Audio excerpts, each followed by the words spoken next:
Alejandro Berkovich, en mayo, ¿cómo ha arrancado? Mes caliente ya ha arrancado y con una inflación alta según las consultoras privadas, ¿no? Sí, para abril. Paradoja para el clima, Gato, un mes que arrancó con frío, pero en los precios caliente. Y abril cerró con un récord en 14 años para el índice de precios al consumidor. Fíjate vos lo que hoy hicieron público estas consultoras. Claro, seguimos a ciegas, seguimos en apagón estadístico, no tenemos un índice oficial, antes lo teníamos dibujado, ahora directamente no existe, pero las consultoras siguen midiendo la inflación. Y el IPSIS, una consultora que está absolutamente insospechada de antimacrismo porque su fundador es director de un banco público, porque varios de sus economistas son simpatizantes y amigos de funcionarios del gobierno, midieron 6,9% mensual en abril. Y el estudio Bain, que sí trabajó Miguel Bain para la campaña de Daniel Scioli, pero que incluso fue elogioso respecto de varias de las últimas medidas que ha sacado el gobierno, por ejemplo la salida del control de cambios, Bain midió 7,2% mensual. La última vez que habíamos tenido una inflación mensual superior a esa fue junio de 2002. En pleno overshooting cambiario, plena disparada del dólar, plena crisis social, económica y política de la Argentina, habíamos sumado 8,2% a los precios de la canasta de consumos habituales de una familia. Esta vez, en abril, como les decía, 6,9 según el IPSIS, 7,2 según el estudio Bain. Pero vamos al detalle de esto, porque claro, así terminó abril. Esto fue el impacto básicamente de colectivo, de tarifas de gas que empezaron a regir en abril, y de alimentos, y de indumentaria, y de varios otros rubros. Pero ahora, en mayo, vienen otros aumentos. El de combustibles, que ya empezó a regir ayer. El de los cigarrillos, que hace un ratito las tabacaleras distribuyeron los nuevos precios en función del aumento de impuestos que dispuso por decreto el viernes el gobierno. Y ahora va a valer 43 pesos el box de Marlboro, una de las marcas más vendidas. Prepagas, que a partir de junio, ahora vamos a ver el detalle, siguen aumentando, pero ya habían aumentado en marzo. Y alimentos, que ahora van a tener una segunda ronda de incrementos. Vamos a la próxima, porque cada uno de estos tiene una situación microeconómica distinta que vale la pena recabar. Combustibles, lo veíamos recién a nuestro amigo el ministro de Energía, Juan José Aranguren. Juan José Aranguren ya autorizó 3 subas en lo que va de este año. Esta es la cuarta en 5 meses. ¿Cuánto suman? Lo que él mismo dijo en el reportaje que acabamos de reproducir, 31% desde diciembre. Pero ojo, hoy, cuando habló Aranguren y le preguntaron si había posibilidades de hacer otro aumento antes de fin de año, dijo que no lo descartaba porque el dólar subió, el oficial, de 9 y pico a 14 y pico en promedio en lo que va de este año. Claro, cuando nosotros discutíamos esto en plena campaña electoral, nos decían los precios ya están al dólar blue. No van a aumentar porque haya una devaluación. Bueno, en el petróleo evidentemente estaba claro que la devaluación iba a desembocar en aumentos. ¿Por qué pusimos festeja Shell acá? Porque este aumento es especialmente beneficioso para las compañías como Shell, que presidió Aranguren hasta el año pasado, que solamente refinan, que prácticamente no extraen crudo de la Argentina. Entonces estas empresas lo que hacen es comprarle los barriles de petróleo a un precio que efectivamente está por encima del valor de mercado internacional, a las petroleras que vienen sosteniendo como pueden el empleo en el sur, a pesar de que ya hubo 2.000 despidos en YPF, 8.000 despidos en total en el sector petróleo. Pero las refinadoras, ¿qué hacen? Compran ese barril a ese precio, un precio que estaba fijo. Ahora se dan vuelta una vez refinado y lo venden al consumidor, a usted, a mí, a los que cargamos nafta, a los que cargamos gasoil. Esas empresas son las que ahora que les permitieron el aumento en el surtidor van a tener más ganancia dado el mismo precio del barril, que no les cambia en absoluto porque casi no tienen actividad en lo que se llama upstream, que es la producción en pozos en los campos petroleros. Por eso, una vez más, se pone de manifiesto un conflicto de intereses que es el que está en el hecho de que Aranguren no solo venga de 30 años en Shell, sino que además todavía tenga acciones declaradas en su declaración jurada, declaradas abiertamente. Aranguren mantiene todavía en su poder cerca de $1 millón de acciones de Royal Dutch Shell, que es la empresa madre de la Shell Argentina. Sigamos adelante.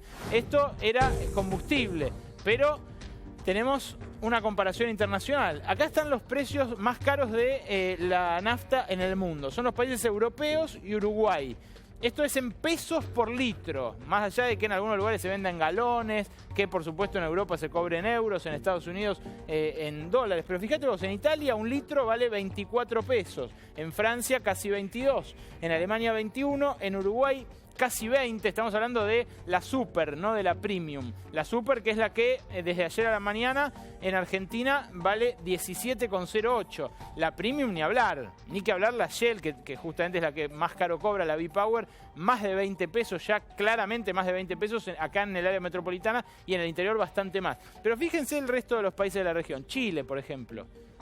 Chile no tiene petróleo alguno, 15,80. Brasil, 15,50, Paraguay 13,19, Perú 12,32, México, que sí es una potencia petrolera comparable con la Argentina, 11,70, y fíjense Estados Unidos, esto es lo que decía Cavallo en la declaración que citamos hoy. En Estados Unidos el litro de nafta cuesta 9 pesos argentinos, por supuesto se vende en galones, se vende en dólares, pero transformado ese precio, el precio es, miren acá la comparación, 9,13 en Estados Unidos, 17,08, prácticamente el doble aquí en Argentina. Vamos a la siguiente, porque sigue la marea de precios en este mes de mayo, lamentablemente. Las prepagas. ¿Cómo quedamos, Berco? Porque antes la nafta en la Argentina era la más barata de la región.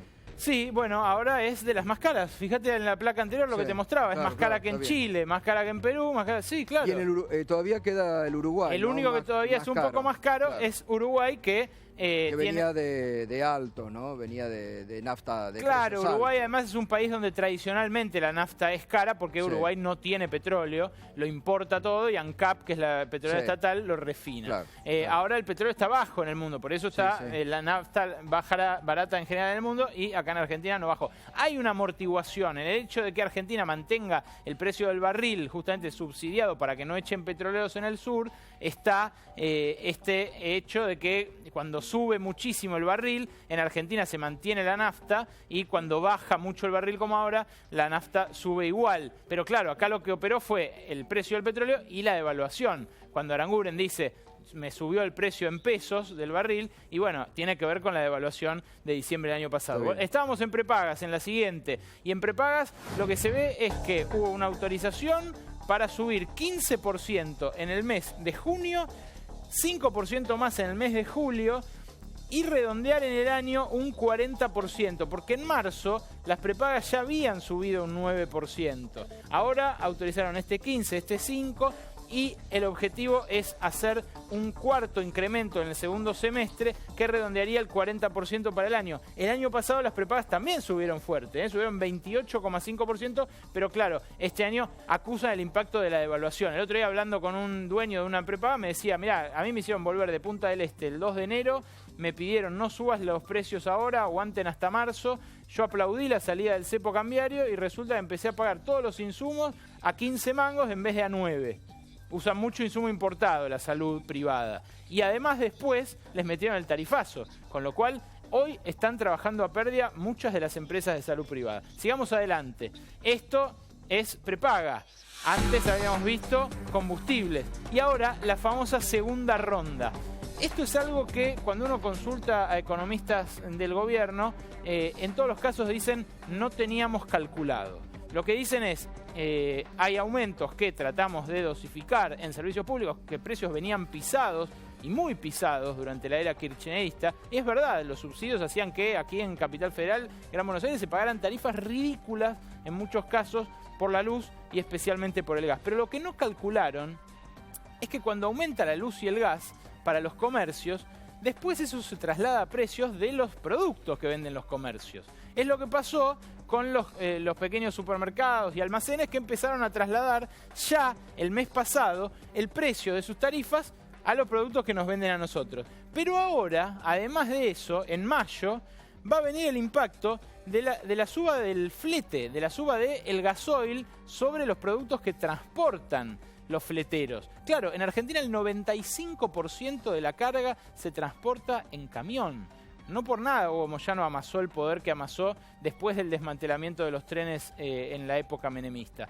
Y ese peso, ese costo, el costo logístico, hace que el aumento del gasoil, que solía valer 50 centavos de dólar en los años 90 y que ahora vale $1 para el usuario de gasoil, por ejemplo, para las camionetas y demás, vaya a repercutir directamente sobre la canasta básica. Esto es lo que en economía se llama aumentos de segunda ronda y son los traslados a precios del costo de los insumos que tienen las pymes y especialmente los comercios. En mayo, entonces, si bien las consultoras están hablando de que va a ser menos la inflación, por supuesto, que en abril, cuando pesaron el gas, el transporte y otros servicios regulados, el problema es que no va a poder bajar tan de golpe porque viene la segunda ronda de los aumentos de abril. Entonces, todas las consultoras que hoy dijeron 6,9, 7%, 7,2% en abril, la más alta desde 2002, dicen que en mayo, que es un mes tradicionalmente de baja inflación, la inflación va a estar casi en el 4%. Ahora sí que la pauta del 20 al 25 que fijó el ministro Alfonso Prat-Gay parece prácticamente de ciencia ficción. Bueno, lo adelantaba también el otro día Sturzenegger, cuando el propio Sturzenegger la semana pasada admitía arriba del 30% de inflación interanual. 33,4. 33,4.